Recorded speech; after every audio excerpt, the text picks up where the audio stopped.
Welcome back, everybody, to the Radical Moderate Podcast. I am your host, Pat O'Brien. This week, I am going to talk about a book. The name of the book is The Element by Ken Robinson. And before I tell you about the book, I'm going to tell you about the story of when I read this book during a really kind of a very important part of my life. And the fact that this book made a big impression on me, and something that until I decided to do this podcast, I wouldn't say I forgot, because it's something that made a big impact and I, in some ways, tried to integrate into my life. But I probably didn't realize the relevance of how it played into what I'm doing right now, and really what I've done since really in the last 15 years. So let me go back to the story, and it'll make more sense. It's late 2010.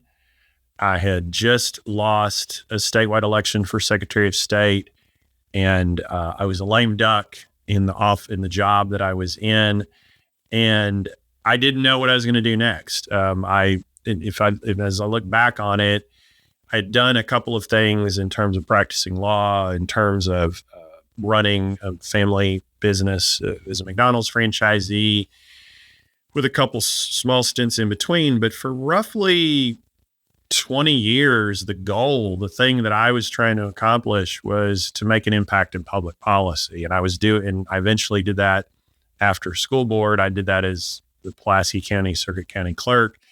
And then I was this statewide candidate, and it looked like I was going to win. And I've talked about that in previous episodes. And then I didn't. I lost an election 51-49. And what I can say about remembering that time period, 15 years ago, is that I was able to move on pretty quickly from the loss. I knew how politics worked, the finality of things. I know that you're on a calendar because you're running for elections, re-elections, a higher office in this case. And there's no sure thing. It's just not how it works. And so the loss itself, I was really able to move on from pretty quickly. But then just as quick after that, I had to say to myself, what do I want to do next? I mean, I had few people, not everybody gets to chase a dream the way that I did for almost 20 years, and to come fairly close, or at least to being in that stratosphere of attaining some of that dream. And I really didn't know what I was going to do next. And so I had a little bit of what I call a lame duck period, which was about 7 weeks. And then I was just without a job for about 2 months. And so I don't know that I realized at the time, but I was really searching. I was searching for what is that next thing. And keep in mind, I was single at the time, no children, no obligations like that. I could kind of do anything I wanted to do. I had enough money in the bank that I could have taken a significant amount of time off. But, I thought, should I go back and practice law, which I'd done before? I had some attractive offers from friends to get into businesses, both startup and existing, which I eventually did take one of those offers, and it's turned out great. But during this time period, which was probably about 3 months, I was trying to figure it out on a personal level. And so one of the things that I decided I wanted to do was take an international trip. I had never been outside the country, never even had been to Tijuana or Montreal or anything at that point, and which is odd because I'd had numerous opportunities, and I consider myself a very curious person. And I've now since traveled quite a bit internationally and had a blast. But at the time I had not. And so I talked to some people I knew of like what makes a lot of sense. And very quickly, I realized that going to Italy made the most sense. And so I did. I planned a trip to Italy for about 2 weeks. Again, no job, no responsibilities. I didn't really care about email because I wasn't anybody's boss. I mean, it had been quite a while since anything like that had happened or had been in that kind of position. So right before I left, I was telling a family friend, and her name is Pat Bond. So I guess her God-given name is probably Patricia, but I've always called her Pat. And Pat Bond is an incredibly accomplished woman, an educator. She was a state representative in Arkansas for several years, ran for state senate, didn't win that one. But then her son, or she's got 3 kids, but her only son and I grew up together, became law partners. So very close to the whole family. And somehow we were at a Christmas party or something, and I was kind of telling her where I was at with everything. And she picked up on something, I guess, as a mother and an educator would. And she looked at me and she said, Pat, you need to read this book called The Element. And so I bought it and I took it on the trip and I read it, and it made a really significant impact because it was at a time where both personally I was searching for something, but I was also searching in the broader context to understand even what had happened politically to me and all that. So let me talk about the book for a minute. I can just kind of read a quick summary of it. And this book was, I believe, published in 2009. And here's the core idea of it. The Element is about discovering the intersection between natural talent and personal passion, the place where you feel most alive, most yourself, and capable of your highest level of creativity and achievement. And that intersection is what Robinson calls the element. And the book argues that many people never find their element because they get trapped in the traditional education system, social expectations, family expectations, and limited definitions of intelligence that often suppress their individual potential. So all of that, or at least I'd say some of that, was things I was going through because, remember, to go back a second, for 20 years, I'd had this laser beam focus on public policy and how to be a really good, communicator and someone who would listen and get feedback from constituents. And I just put my heart and soul into all of that. And then that lane was taken away from me. And I'm like, well, what do I do next? And this book really opened up my mind to so many things. And the first thing was that it's okay to do something else. And maybe the thing that I'd already done is going to help me find that next thing. And it absolutely has. So the structure of the book, there's a lot of stories about people you've heard of, like Paul McCartney and Richard Branson. And then there's lots of scientists and artists. And it would be really easy to simply say, well, those are outliers, like that's not, there's no real common thread there. But I think Robinson really just uses those people to, because it's familiar, and it goes into a lot of depth on it. And I would absolutely, I'm not getting paid to do so, but I would absolutely recommend that you read the book or at least look at a synopsis, because there's some really, I think, interesting ideas. So the first one I want to talk about that the book brings to light. And remember, by the way, I read most of the book. I traveled all over Italy for 2 weeks, Rome, Venice, Florence, but I was in Tuscany when I think I read most of the book. So I'm sipping on wine, eating great Italian food, no responsibilities, and doing some touristy stuff, but also being lazy and really able to concentrate. And so one of the core or the fundamental things about this book is that it argues that for the most part, society has a very narrow definition of intelligence. So think IQ test. And our whole lives, we've heard about people who have high IQ, or in a negative fashion, you've heard of people described a low IQ. And I've never even taken an IQ test, so I don't know what my IQ is.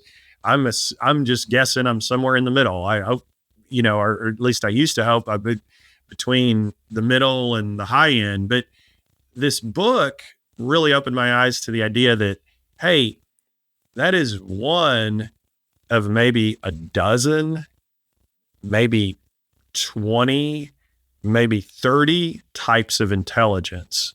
And, you've heard terms like street smart and book smart. This book goes so much deeper than that. And the author Robinson talks about, emotional intelligence, which I think fast forwarding 15 years from when I read the book for the first time, a lot more people talk about emotional intelligence. They didn't talk about that, to my knowledge in the early 2000s. He talks about creativity in a really deep and meaningful way. And I think that has a lot to do with like Miss Bond, who is kind of like is a second mom to me, if you will.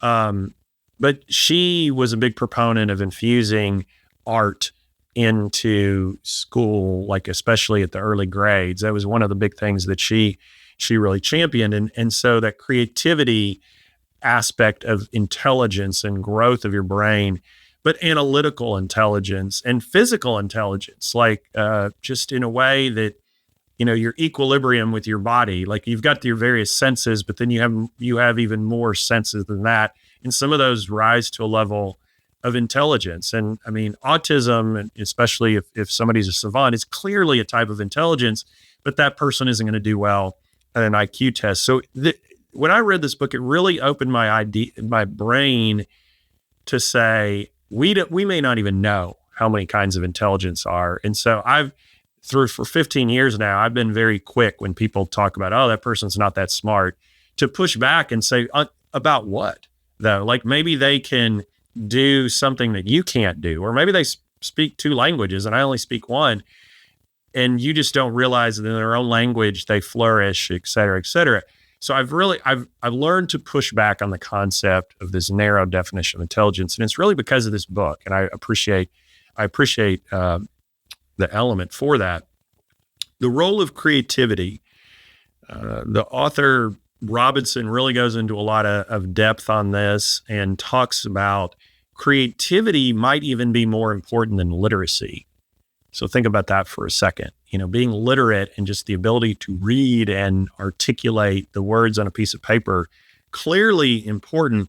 But the idea of creativity and being able to think about things differently and see things differently, it is pretty powerful. And I can say, I'm not going to, but I could list a number of people who are dyslexic and incredibly high achievers. And I don't think that's a coincidence. I think some of it has to do with when they were shown, or they were kind of typecast when they were young because of their reading challenges. They overcame in a different way, and they allowed creativity and thinking about things differently to expand. And because that's what they had, because they didn't have the same literacy skills that other people did. And he talks about the importance of tribes, and he kind of means this in terms of communities and mentoring, and through these stories of Paul McCartney, Richard Branson, and others, of how they always had a mentor. They had somebody there to encourage them and say, go chase that, do that thing.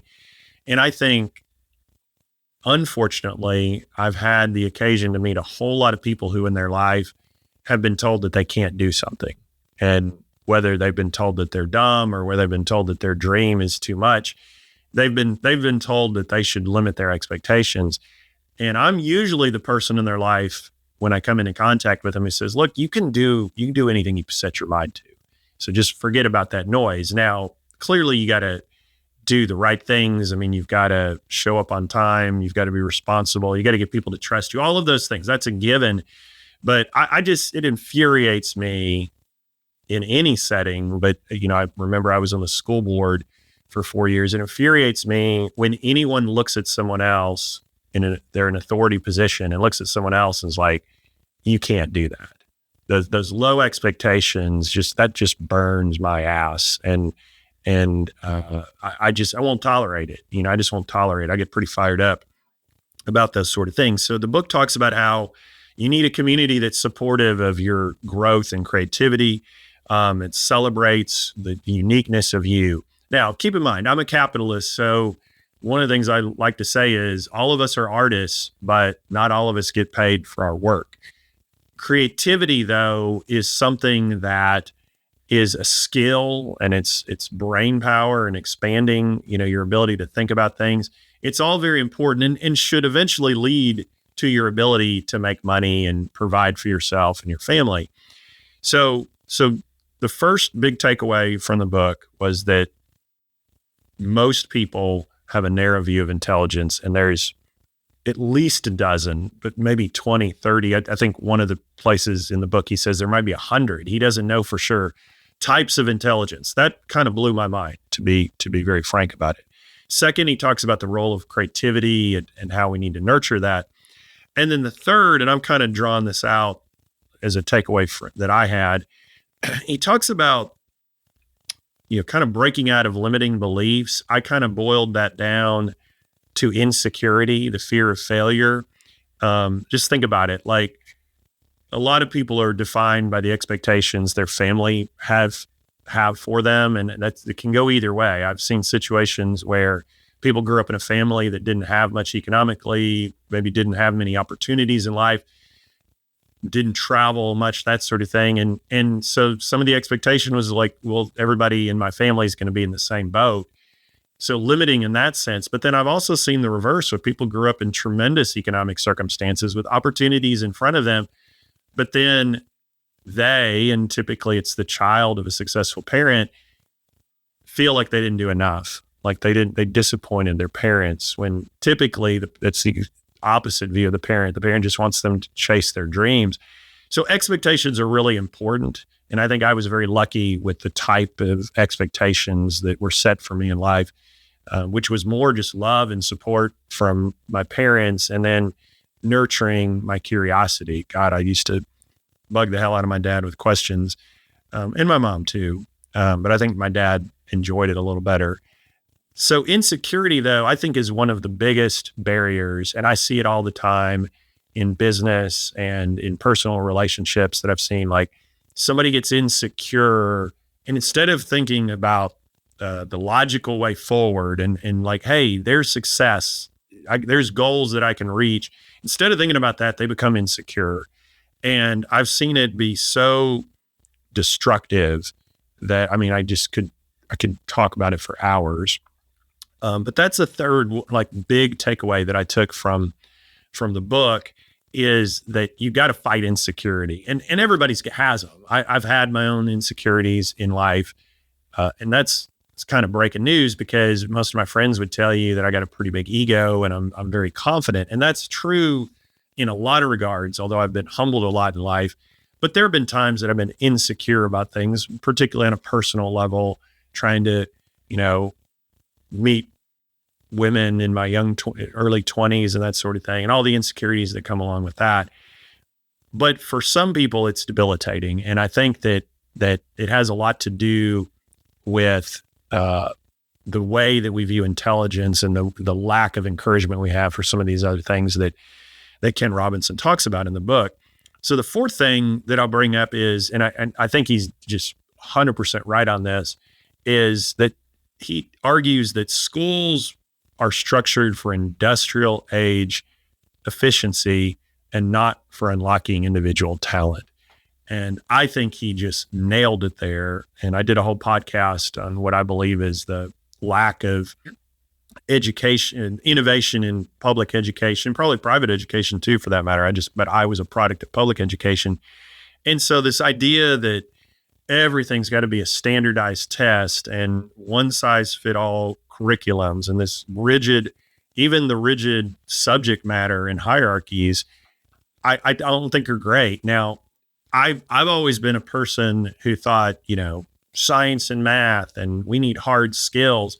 And I still think that, but I will say that this book would argue that the better solution is to let each individual go after what they want to go after. Because if you're curious about something, if you've got a passion for something, you're going to follow it, and you're probably going to be a lot better at it. And then you've got to I think you got to keep an eye. This is me talking now, not the book. You got to keep an eye toward a skill that can pay the bills.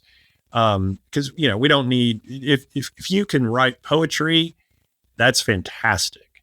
And I think it will help you in life. I am not a person who's really ever attempted to write poetry, but I can see the benefits of it, but that's not going to pay the bills. So you got to, maybe you're a plumber who's also a poet.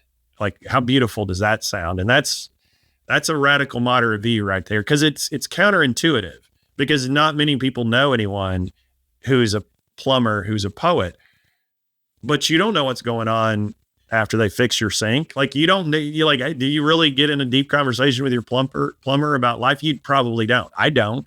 And so maybe they are, and maybe that makes them a better plumber because of the creativity they have and the way that they can put words together that make sense. And maybe what they're doing really is art. I would say so.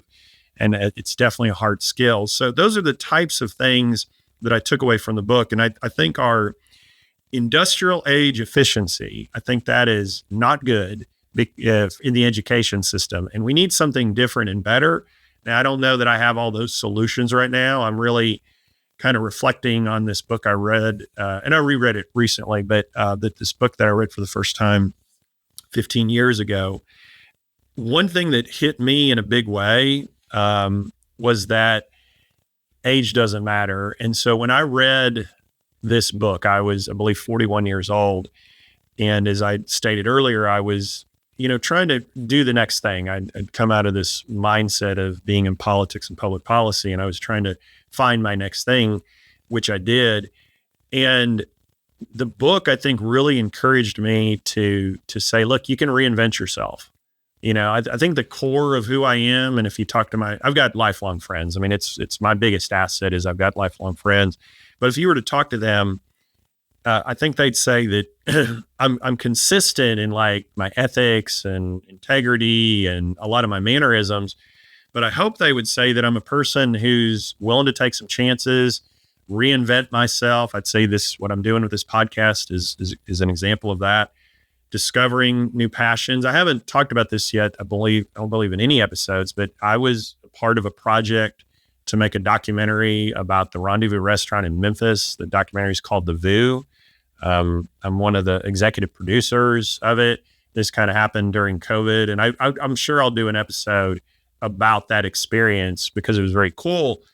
That was totally different than what I would have thought I would have done at the age of 25 or 35, or quite frankly, even 45, because this kind of happened between about 2020 and 2023. But it was a tremendous experience, and it was a willingness on my part to put in some time, and I asked a lot of people for money for this project, and it was me saying I need to embrace the creative side of my brain and who I am in a way that, quite frankly, was a little bit uncomfortable, but ended up having some benefits to it. So that in the core, that's his book. And so I think I've done a kind of a deep dive here, and clearly you understand now that you should read it, The Element by Ken Robinson. But to talk about the broader implications is I would boil it down to this: always challenge the conventional wisdom. No matter what you've been told or sold during your life, verify. Ask yourself, is that still true, or is that a myth? Is that dogma, or is that absolutely, for 5,000 years, whatever, true?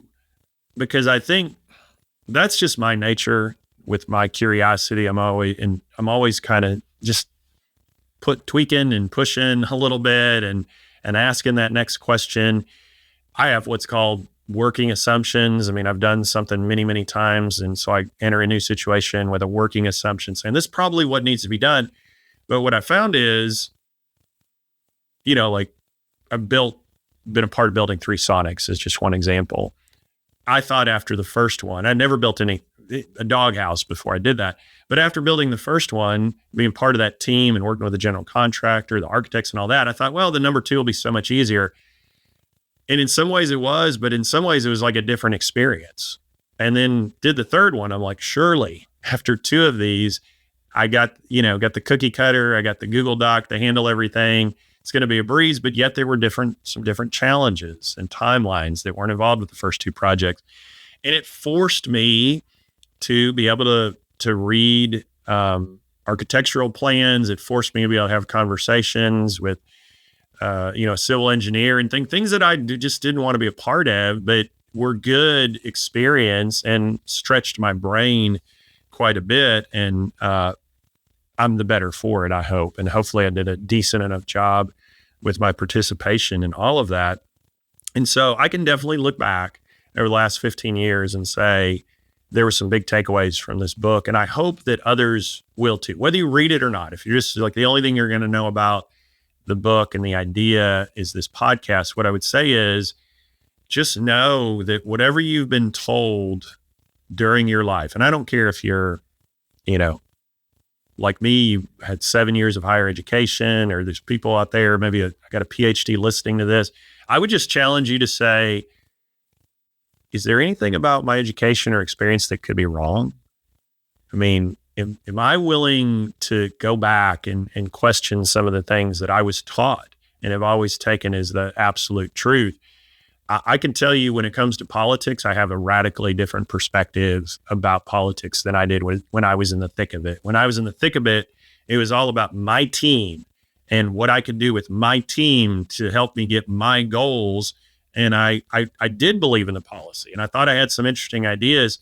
But at the end of the day, I never really got to a position where I could be a broad policymaker. I think I did some nice things in the offices that I held, or specifically one office, being the county clerk. But at the end of the day, I don't think I changed that much. And I'm not even sure that I was focused on the right things. I believe did some good management, and there were some turnaround things that happened under my watch. But really, 15 years in the rearview mirror, I look at some of that stuff and I say a lot of it was pretty damn silly. And I don't know that I would do it again. And I have a lot of respect for people who do run for office and are in the thick of it right now. But if I have people who are running for office or, staffing campaigns and all that, I just say, keep a little perspective. And it doesn't have to be just us versus them. And one of the things, and I'll kind of bring this episode to a conclusion by saying this. One of the lessons about this book is be very careful when you're throwing out adjectives. So words like smart and dumb are not good words. There's no nuance there. Narratives where you're trying to pigeonhole someone, and I don't care if that's a 5-year-old in kindergarten who is having a hard time with their ABCs and their colors, or if it's a 23-year-old college graduate who just starts in your office environment and they're struggling, and you're thinking, this generation didn't work hard, and this kid he's not quick. Like, you don't know their background. You don't know how they got there. And if you're using in private conversations with ownership words like smart and dumb, I think that the person who's being dumb is you, by not kind of digging deeper into what's really going on here and what's this person's potential. Or certainly people who are, like me, 56 years old, I'm still trying to learn, man. Like, there's so much that I don't know. There's so many things that I want to do. By the way, I don't know, count exactly, but I've been to like 9 or 10 foreign countries, Cuba, Germany, Spain, Brazil, Mexico, finally. And I just want more. When I get back, I'm like, that was awesome. Where am I going next? And I hope I'm humble about it. And I hope you will be too, because when you start thinking about it, you've heard the phrase, the smartest person in the room. I don't think there is a smartest person in the room. If there's 10 people in the room, there might be 10 people who all have something to contribute, who have what we generally call intelligence, that they might be really intelligent in a very specific thing that could help you solve your problem for your business, that could help you solve a challenge in your personal life. Like, hopefully you surround yourself with good people, good friends, people who will challenge you. I know that I try to do that, and I think I've succeeded pretty well. And this book challenged me. It challenged my thinking and made a big impact on me in a way that I've read, a couple hundred books, don't know how many. This one was a little different. And so I appreciate you allowing me to kind of do a book review. I'm clearly a big fan. I mean, I'd love to have Ken Robinson or someone, who thinks like he does, and there are some other authors who think similarly to him. I'd love to have them on the podcast someday. So if anybody knows them or has a connection, reach out to me. But with that, I'll end this episode. Thank you for listening as always. And that is for this week. That is the POV of POB.